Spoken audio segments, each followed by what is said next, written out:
Bismillahirrahmanirrahim. Assalamualaikum warahmatullahi wabarakatuh. Salam sejahtera bagi kita semua. Yang saya hormati para dosen serta teman-teman mahasiswa yang saya banggakan. Perkenalkan, nama saya Aditya Nugraha. Saya dari Teknik Elektro semester 1, kelas 001 reguler A. Pada kesempatan yang penuh makna ini, saya ingin menyampaikan pidato dengan tema anti-bullying, yaitu menegakkan martabat kemanusiaan di lingkungan kampus. Hadirin yang saya hormati, kampus sering disebut sebagai rumah kedua bagi mahasiswa. Di kampus, kita belajar berpikir kritis, menyampaikan gagasan, dan membangun masa depan. Kampus seharusnya menjadi tempat yang aman, bukan hanya aman secara fisik, tetapi juga aman secara mental dan emosional. Namun kenyataannya, masih banyak mahasiswa yang datang ke kampus dengan perasaan takut, cemas, dan tertekan. Bukan karena itu tugas kuliah, bukan karena ujian, melainkan karena bullying. Bullying bukan lagi isu kecil. Bullying adalah masalah serius yang mengancam kesehatan mental, prestasi akademik, dan kualitas hidup mahasiswa. Ironisnya, bullying sering terjadi di lingkungan yang seharusnya paling menjunjung tinggi nilai intelektual dan etika. Teman-teman mahasiswa, bullying adalah perilaku agresif yang dilakukan secara sengaja dan berulang dengan tujuan menyakiti orang lain yang dianggap lebih lemah. Bullying tidak hanya berbentuk kekerasan fisik, tetapi juga ada bullying verbal seperti mengejek, menghina, memberikan julukan yang merendahkan. Terus bullying sosial seperti mengucilkan, mengabaikan, atau menyebarkan gosip. Bullying psikologis seperti mengintimidasi dan memanipulasi. Dan yang terakhir ada cyberbullying, yaitu bullying melalui media sosial dan platform digital. Bentuk ini seringkali tidak terlihat, namun dampaknya sangat nyata dan mendalam. Hadirin yang saya banggakan, salah satu masalah terbesar dari bullying adalah normalisasi. Bullying dianggap sebagai hal biasa, bagian dari proses adaptasi atau tradisi senioritas. Banyak yang berkata, kami dulu juga diperlakukan seperti itu. Namun pernyataannya, apakah luka harus diwariskan? Tradisi yang menyakiti bukanlah budaya, melainkan kekerasan yang dilegalkan. Kampus yang sehat adalah kampus yang berani mengevaluasi tradisi, bukan membenarkan kekerasan atas nama kebiasaan. Teman-teman sekalian, dampak bullying tidak hanya dirasakan sesaat.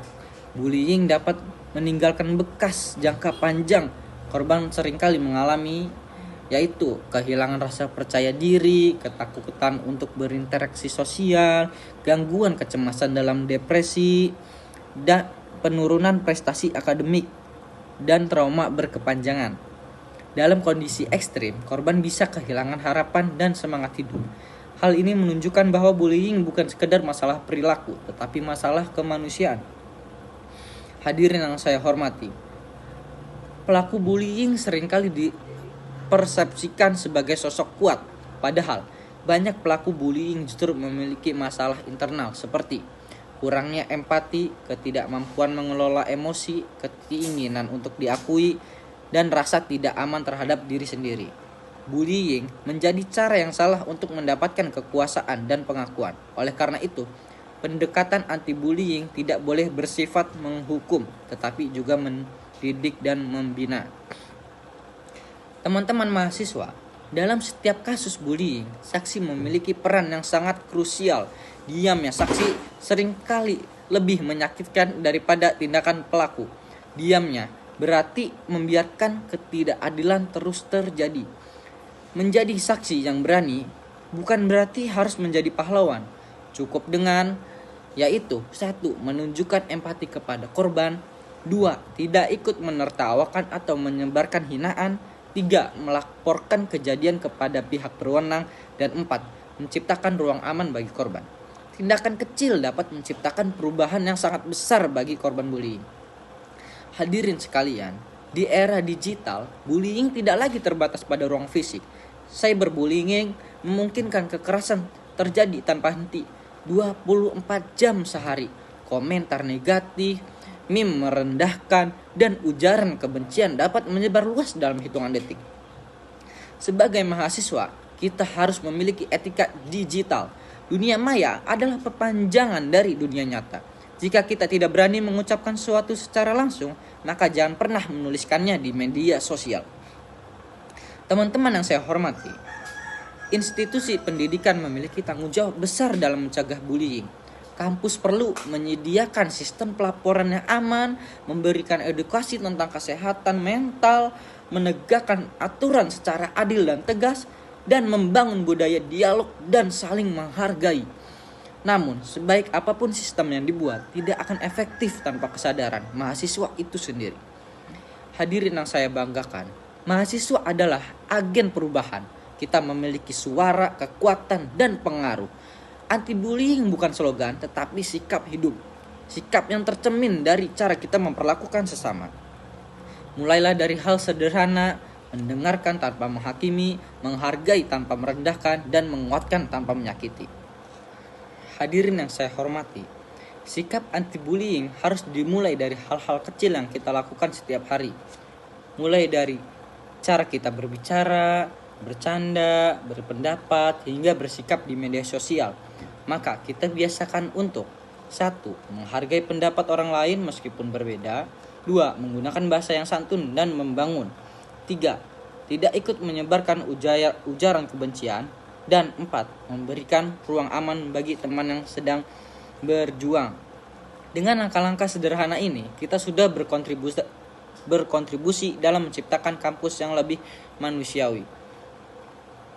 Hadirin yang berbahagia, lingkungan kampus yang bebas dari bullying bukanlah tanggung jawab satu pihak saja. Ini adalah tanggung jawab kita bersama, mahasiswa, dosen, dan seluruh civitas akademika. Kampus harus menjadi ruang yang aman untuk berpikir, berdiskusi, berpendapat, dan berkembang tanpa rasa takut akan direndahkan atau disakiti. Mari kita bangun budaya kampus yang menjunjung tinggi empati, toleransi, dan rasa kemanusiaan.